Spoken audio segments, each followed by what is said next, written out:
Our Auburn police officers were dispatched to a disorderly subject that was throwing items at vehicles that were passing by. He was not too far from our police department, and so several officers responded. The initial call said that he threw, I believe, a beer bottle or some other object at a moving vehicle, and that person stopped and called 911.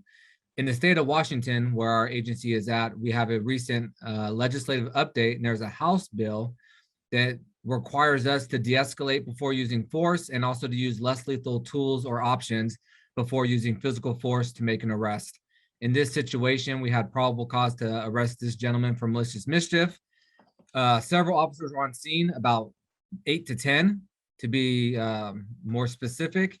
And one of the officers there is one of our trained BolaWrap instructors, and he had the idea to use the BolaWrap. Well, at the time, the subject was not wearing a shirt. He was only wearing some shorts or jeans, actually, that he pulled up and made them look like shorts. And the officers and everyone on scene made the plan to use the BolaWrap. You could hear the officer give 3 Bola warnings before shooting the BolaWrap at the waist of the individual. The individual is hit in the thigh area. And in the video, you can see he tries to take a step and then stops looking down at the BolaWrap to figure out what's going on.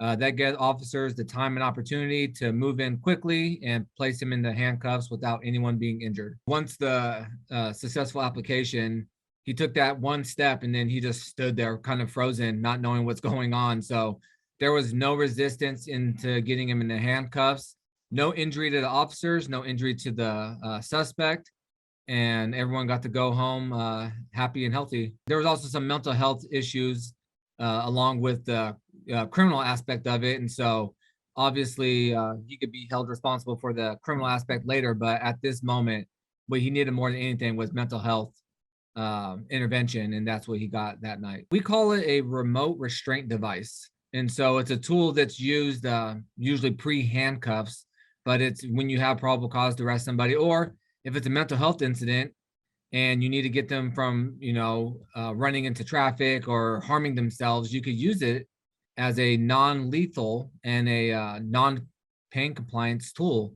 And it gets, that was our first deployment, which we were very happy about, and no one was injured and it worked as intended. Our PIO, Public Information Officer, made a video with the BolaWrap explaining it to our community members. And in that video, we did 2 applications on me while I'm talking. So I got wrapped around the ankles to show how it limits movement and its effectiveness.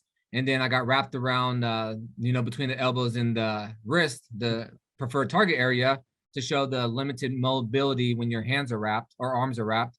And then we also went as far to show that you can still handcuff while the device is on the subject. And it's, there was no pain. It's a surprise because obviously there's a loud sound and you feel something touch you, but there's no pain, and it's more, it limits or restricts movement. It does not cause any pain, no injuries, and it, gets the desired effect to get the person in the handcuffs without using other means of physical force. It's great to have a tool other than taser that causes, you to lock up and possibly fall to the ground, but something that limits or restricts movement that allows us to move in, especially while their attention is diverted because they heard a bang, they felt something wrap them up. They're trying to figure out what's going on. And by the time they do, we're already there putting them in the handcuffs without any use of pain compliance or strikes or any other tools. I'm glad the officers there were able, they had other tools available, such as a blue nose, rubber bullets and tasers. But, they chose to go the least intrusive tool, and that was the BolaWrap, and it was able to get the desired effect that we wanted. No injuries, and one person in the custody going to the hospital to seek treatment.